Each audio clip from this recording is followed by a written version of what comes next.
Hare Krishna. The ninth Shloka from the fourth chapter, Transcendental Knowledge. Janma karma cha me divyam evam yo vetti tattvataha tyaktva deham punarjanma naiti mameti soarjuna. One who knows the transcendental nature of my appearance and activities does not, upon leaving the body, take his birth again in this material world, but attains my eternal abode, O Arjuna. These words are so comfortable to hear, right? Purport. The Lord's descendant from his transcendental abode is already explained in the 6th verse. One who can understand the truth of the appearance of the personality of Godhead is already liberated from material bondage, and therefore he returns to the kingdom of God immediately after quitting this present material body. Such liberation of the living entity from material bondage is not at all easy. The impersonalist and the yogis attain liberation only after much trouble and many births. Even then, the liberation they achieve, merging into the impersonal Brahma Jyoti of the Lord, is only partial, and there is the risk of returning to this material world.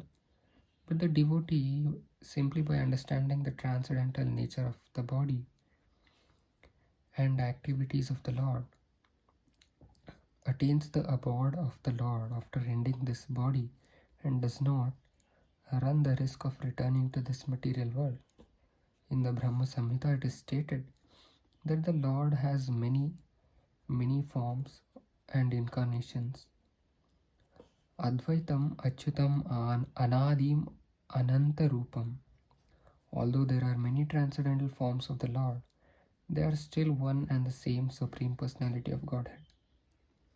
One has to understand this fact with conviction, although it is incomprehensible to mundane scholars and empiric philosophers.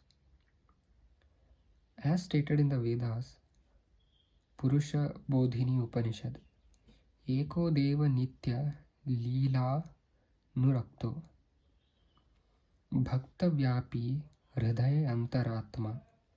The one Supreme Personality of Godhead is eternally engaged in many transcendental forms in relationship with his unalloyed devotees. This Vedic version is confirmed in this verse of the Gitā personally by the Lord. He who accepts this truth on the strength of the authority of the Vedas and of the Supreme Personality of Godhead, and who does not waste time in philosophical speculations, attains the highest perfectional stage of liberation. Simply by accepting this truth on faith, one can, without a doubt, attain liberation. The Vedic version Tat Tvamasi is actually applied in this case.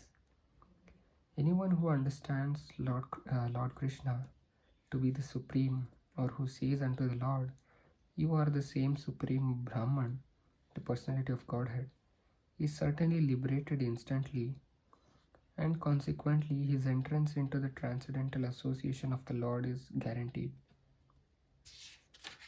In other words, such a faithful devotee of the Lord attains perfection, and this is confirmed by the following Vedic assertion: Tam eva vidhitvati mrityam eti nanya pantha vidyate yanaya.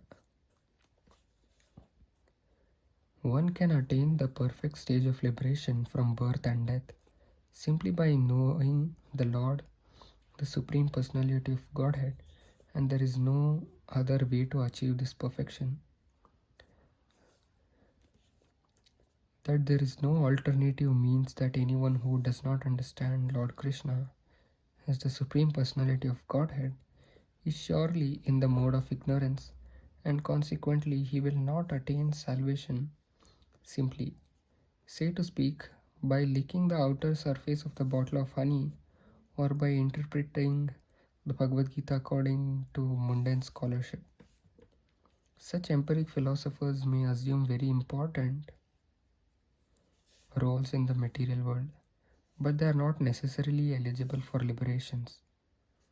Such puffed up mundane scholars have to wait for the causeless mercy of the devotee of the Lord. One should therefore cultivate Krishna consciousness with faith and knowledge, and in this way attain perfection. Hare Krishna.